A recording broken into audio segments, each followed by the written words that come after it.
1 करोड़ से ज्यादा कार्यकर्ता इस गोरक्षा आंदोलन में शामिल हो गए। 1 करोड़ से ज्यादा कार्यकर्ता पूरे देश में। और इन कार्यकर्ताओं ने जगह जगह कत्ल खाने बंद कराना शुरू कर दिया। और ये कत्ल खाने बंद कराने का काम कैसे किया करते थे? अंग्रेजों के कत्ल खाने जो चला करते थे उनके सामने जाकर ये लेट जाते थे, और जो गाड़ियां पशुओं को भर के ले जाती थी उनके सामने ये कार्यकर्ता लेट जाते थे और कहते थे हमारे ऊपर से लेके जाओ, तब ये पशुओं का कत्ल होगा, हम पहले मरेंगे बाद में ये पशु कटेंगे। इतना जबरदस्त आंदोलन था। परिणाम ये होने लगा कि जगह जगह अंग्रेजों को कत्ल करने के लिए जानवर मिलना बंद हो गए।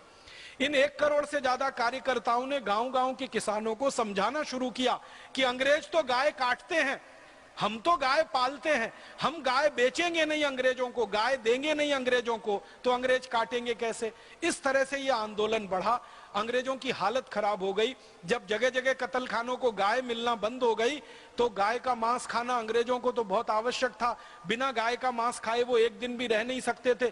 तो अंग्रेजी सेना में विद्रोह की स्थिति आ गई और अंग्रेजी सैनिकों ने कहा कि गाय का मांस नहीं मिलेगा तो हम बगावत करेंगे, विद्रोह करेंगे। अब अंग्रेजी सरकार के लिए एक तरफ कुआं एक तरफ खाई। ये गोरक्षा आंदोलन करने वाले कार्यकर्ता गाय मिलने नहीं दे रहे थे कटने को, और अंग्रेजी सैनिक गाय का मांस ना मिले तो बगावत करने को तैयार। तो अंग्रेजों की महारानी ने एक हस्तक्षेप किया, विक्टोरिया ने लैंसडाउन नाम के एक अंग्रेज अधिकारी को पत्र लिखा। लैंसडाउन उस समय गवर्नर जनरल था। 1894 के आसपास वो पत्र इसके पास आया और उस विक्टोरिया ने उस पत्र में लिखा कि ये जो गाय भारत में कटती है ये तो हमारे लिए ही कटती है, ये बात तो सही है, क्योंकि भारतवासी तो गाय का मांस खाना पसंद करते नहीं है। आप इस बात पर ध्यान देना। विक्टोरिया खुद लिख रही है इस बात को। वो कह रही है कि गाय भारत में कटती है वो तो हमारे लिए कटती है, भारतवासी गाय खाना पसंद नहीं करते हैं। और वो कहती है कि भारत के मुसलमान भी गाय खाना पसंद नहीं करते हैं, क्योंकि इनके पूर्वज सब हिंदू थे और हिंदुओं ने गाय के मांस को खाना कभी स्वीकार किया नहीं, इसलिए भारत के मुसलमान भी गाय खाना पसंद नहीं करते।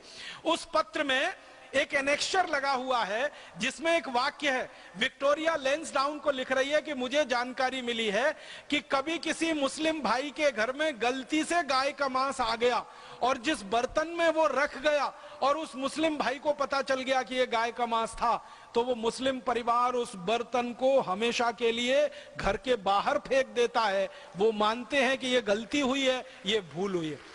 तो विक्टोरिया लिख रही है पत्र में कि ना तो भारत के मुसलमान गाय का मांस खा रहे हैं, ना हिंदू खा सकते हैं, गाय कट रही है तो अंग्रेजों के लिए कट रही है। अब गोरक्षा आंदोलन जो चल पड़ा है पूरे भारत में, हमको गाय मिलना बंद हो गई है, हमारे कत्ल खाने बंद हो रहे हैं, तो इसका अब एक ही उपाय है।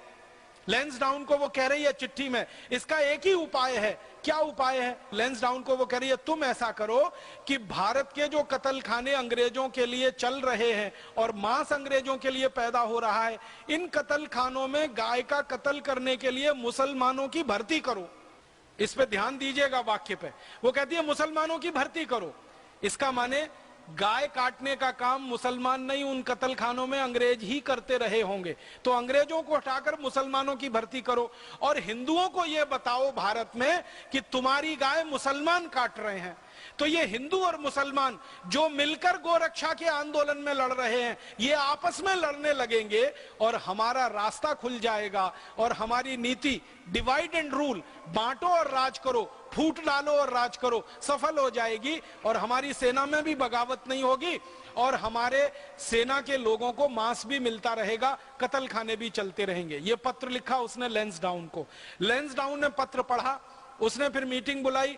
मीटिंग बुला के उसने आदेश दिया कि जितने सरकारी कत्ल खाने हैं उनमें मुसलमानों की भर्ती की जाए।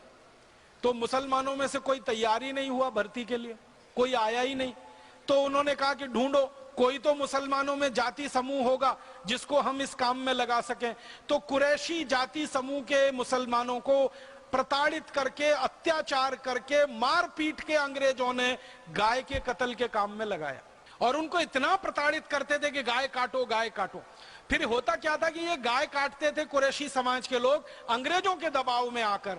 फिर अंग्रेज इसको पूरे देश में प्रचारित करते थे हिंदुओं के बीच में कि देखो तुम्हारी गाय तो मुसलमान काट रहे हैं।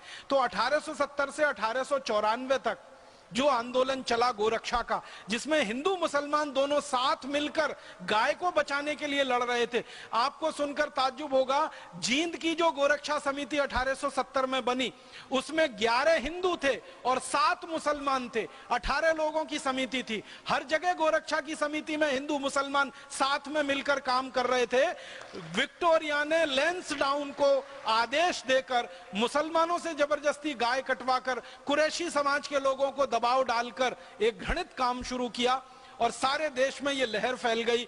हिंदू और मुसलमान जो मिलकर गाय को बचा रहे थे, विक्टोरिया की इस पत्र के बाद की जो नीति बनी, उसमें हिंदू और मुसलमान आपस में लड़ने लगे। मुसलमानों के बीच में प्रचार किया गया कि कुरैशी को बहिष्कार करो क्योंकि ये गाय काट रहे हैं। हिंदुओं में प्रचार किया कि कुरैशियों को मारो पीटो क्योंकि तुम्हारी गाय काट रहे हैं, और अंग्रेज पूरे सुरक्षित हो गए। 1894 से ये नीति बनी और 1897 में इस नीति ने पूरे देश में एक विस्फोट कर दिया। और पहली बार मुझे ये दुख है कहते हुए कि हिंदू मुसलमान का पहला दंगा 1897 में अंग्रेजों ने कराया। वो इस नीति के तहत कराया ताकि ये हिंदू मुसलमान अलग अलग हो जाएं और इस देश की गाय कटती रहे और अंग्रेजों का शासन सुरक्षित रहे। लैंसडाउन वो खतरनाक अंग्रेज अधिकारी था जिसने हिंदू मुसलमानों को लड़वाया और हिंदुओं को मुसलमानों के खिलाफ, मुसलमानों को हिंदुओं के खिलाफ बरगलाया। ये लैंसडाउन ने कुछ टीम बना रखी थी। आपको सुन के लगेगा कि कितना घृणित आदमी था वो। उसकी टीम के लोग जाते थे और किसी मस्जिद के सामने रात को 2:30-3 बजे सुअर काट के डाल के चले आते थे, लैंसडाउन की टीम के लोग।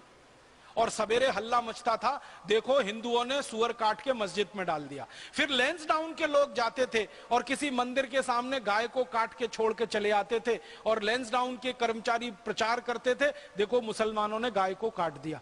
इस तरीके से दंगा भड़काया और 1897 में जो दंगा भड़का इस देश में, वो दंगा भड़कते भड़कते 1905 तक इतना खतरनाक हो गया कि अंग्रेजों ने हिंदू और मुसलमानों के आधार पर देश का विभाजन करने का तय कर लिया और बंगाल राज्य को पूर्वी बंगाल और पश्चिमी बंगाल में बांट दिया।